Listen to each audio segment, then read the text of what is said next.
love to know, how did you come across and why do you focus on retinaldehyde and all these new sort of compounds, I guess, and complexes Yes, exactly. Yeah, of vitamin A or retinoids? They are all published in peer-reviewed journals, and I mean proper journals like the British Journal of Dermatology or Nature's kind of dermatology journal.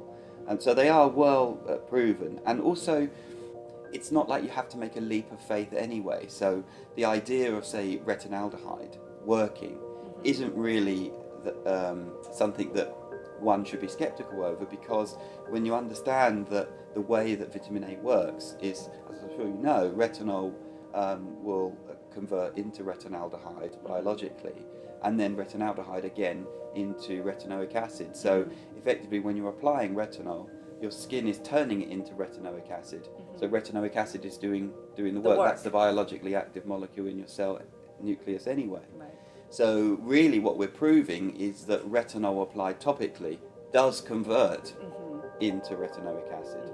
And what all the studies show is that retinoic acid is great, very good, but when you look at the clinical data, obviously the patient compliance goes down because of all of the adverse reactions, and it's not really great to use.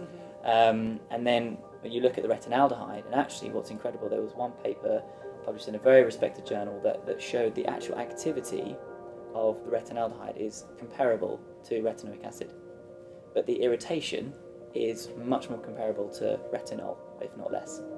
We can recommend crystal retinol for long-term use and on all skin types. And consistent use. Yeah. And for people that have actual anti-aging concerns. So it shouldn't be just the tretinoin people, you know, but retinaldehyde really is a universal, very, very powerful, yet very well tolerated vitamin A. And the challenge with retinaldehyde is the stability. Right. It's very unstable. It's very unstable. It makes ascorbic acid look stable. Really? Yeah, it's even It's more unstable than even tretinoin and all that. I mean, it's retinaldehyde very, is very difficult. Yeah, I'd say extremely even more so than retinoic acid, because it's almost like it's in between. It's like a midway point between the retinol and the retinoic acid. So it's like it doesn't stay retinaldehyde very long. Even in the body, it doesn't stay like that very long. Okay. And in the formula, I mean, you can make a retinaldehyde sample, and it changes colour in days, like very, very quickly. And that's why, despite telling all these amazing studies behind it, then why isn't it more that was prevalent? my next question. You know? Why isn't everybody doing this? Exactly. Yeah. It's all about the stability. It's all about very, stability. very hard. And we actually developed our crystal retinol formula in collaboration with a university nearby in Hertfordshire. Yeah, it was a lot of work. It was a few years of work, but we finished with a completely stable formula that had a full 3-year shelf life. It doesn't change, doesn't degrade. So.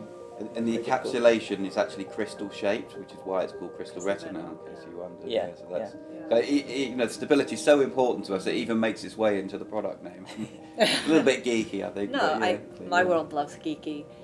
You mentioned sort of irritation, that can put a lot of people off, and that's why we have all these different strengths in our vitamin A range. We have so many different serums and strengths, because we really do believe that, I mean, it's part of our CSA, right, and the vitamin A is undoubtedly the most effective anti-aging ingredient, and we want to remove any reasons not to use it, because I think it's so important for skin health, not just an anti-aging, it's just good for your skin to have topical vitamin A. So we've got, well, even with our crystal retinol, we've got 1, 3, 6 and 10 strengths from 0.01 to 0.1, so that even with people who have quite sensitive skin, you can start lower and then find the strength that works for you, and then build up if you can tolerate it. And I think that journey, as well as the stability, is what we want to try and offer, so that people really can get into vitamin A.